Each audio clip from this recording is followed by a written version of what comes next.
My 34F, life is falling apart, and it's all thanks to my husband, 36M. We had a perfect life, both of us worked in the jobs we loved, we have a beautiful daughter, 10F, and a healthy son, 5M. When I was pregnant with our son, we both almost unalived due to complications. So before the birth, and even afterwards, I didn't want to smash. I mean, why would I? I almost unalived, and my body was in pain for months afterward, even with strong medication. I thought my husband understood because he never pushed me to smash or even asked. I thought it was because he understood my pain, but apparently, he was just getting it from somewhere else. A few months ago, we were visited by Child Protective Services. I was terrified at first, frantically thinking of what we had done wrong with our children to prompt such a visit. But no, as it turns out, some woman I've never met before passed away in a car accident, leaving behind a daughter, 5F. My husband's name was on the girl's birth certificate, and he was named in the woman's will as the father. I thought it was a mistake at first, until my husband told me the truth. As it turns out, while I was suffering during my pregnancy and dealing with the after effects of a traumatic birth, my husband would go to a woman he knew at work and have an affair with her. He said this as if he had done me a favor. Well, as the CPS worker explained to us, my husband is her closest living relative who can care for her. The woman's family apparently wanted nothing to do with the poor little girl. When she asked us if we wanted to take her in, I said yes. Yes, I know this might be the true cause of all my issues, but my husband pawned that poor girl off to live with her single mother for 5 years. He doesn't get to pawn her away when she needs help. She's his responsibility, and now she's ours. I told him I'd help take care of the necessary visits for wellness checks and assist with whatever CPS wants us to do. All he had to do was explain everything to our children. The fact that I'm saying this tells you what he did. Yes, nothing. We had to clean out a room, buy new furniture, and even look for some toys. Since our children go to a private school, I picked up some extra work hours to afford her tuition. I was the one who had to tell our extended families about the big change because he didn't want to do so. I did almost all the heavy lifting.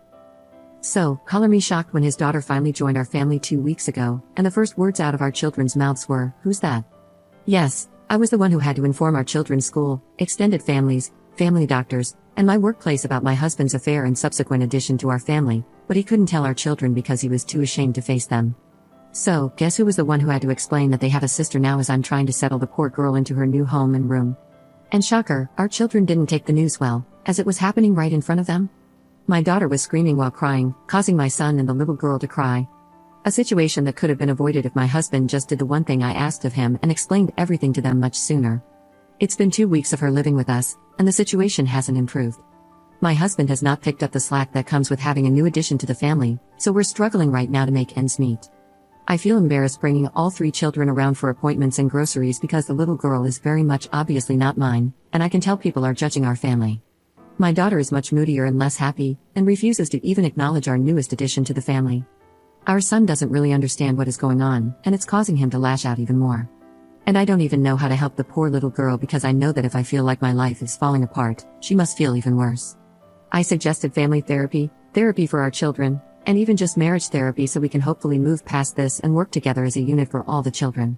He's refused everything, saying that he knows he'll be lectured by everyone when all he was doing was trying to help me. I just don't know how to fix this. Please help me. I don't want to divorce him because I just know that will make it worse for the kids, but that's the only option my family is telling me. Meanwhile, his family is begging me to make this work and to just look past it. Commenter. You should leave the girl and your husband, she is not your responsibility. I have to disagree with this comment. As much as I hate my husband's actions, I do not hate her enough to just abandon her in such a terrible time for her. I agreed to take her into our home, so she is indeed my responsibility as much as my husband's. And I didn't say this at first because I didn't know if it was important, but she and my son have gotten really close in such a short amount of time. I would feel heartbroken separating the two. Update 1. I'm sorry, you all were right. It was a lie. When all of you were pointing out how the kids' responses to the youngest arriving didn't make sense, it made me realize how correct that is. They came home to a room all made up, and I made passing comments to them asking about how excited they were for the youngest's arrival. They should have known about her. At this point, I decided to just ask my eldest daughter directly because she was still so upset about it, and I think subconsciously I knew I wasn't going to get the truth from my husband. So, I went to her room while she was lying in bed and I asked her. I told her that I asked her father to explain to the two of them what was going to happen, and they saw the new room being set up, so I didn't understand her reaction to her half-sister's arrival. So yes, it turns out my husband didn't tell them the truth. A surprise to no one, I am figuring out. The story he told the kids was that the youngest was a daughter of one of our friends, and we felt so bad we had to take her in. Nothing about her being their half-sister or him having a daughter with another woman. Well, when she came home that day and the kids asked who she was, it was my response to them that ruined his little lie. This is youngest's name, your half-sister, remember? Our son was too young to really get what it meant, but our daughter did. That's why she freaked out that day, not because of the new addition to the family, but because of what the new addition meant. I apologize for causing her to freak out that day, for not sitting both her and her brother down for a real discussion over how they feel, and for failing to ensure that their father did what he was supposed to do.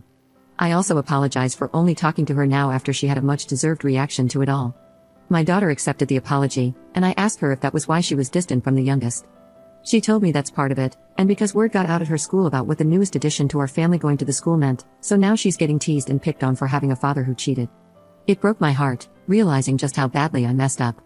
By continuing to beg the spineless man they called a father to help them and then allowing myself to get shut down, I was essentially allowing all the kids' needs to be ignored. I told my daughter I'll sign her and her brother and sister up for therapy. Of course, the pathetic man tried to plead with me not to when I mentioned signing the kids up, but I told him to give it up already. All 3 children's lives have changed, and it will help them adjust with a professional to speak to. He's been grumbling and whining about it, but I don't care anymore.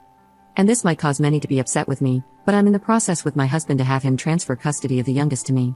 I've grown to care for her, and as some comments in my last post have pointed out, once I do divorce him and leave with our kids, I don't doubt he'll treat her awfully or neglect her. He's been right on board, and it took some convincing, but his parents finally agreed to be witnesses. I got all the paperwork set up and scheduled an appointment with an attorney to help with anything else.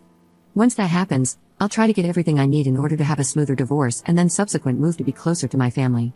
Thank you to everyone for giving me a good slap in the face and helping me realize that the children and I deserve better, and I was being so gullible into thinking a man who cheats on his struggling pregnant wife is deserving of any respect.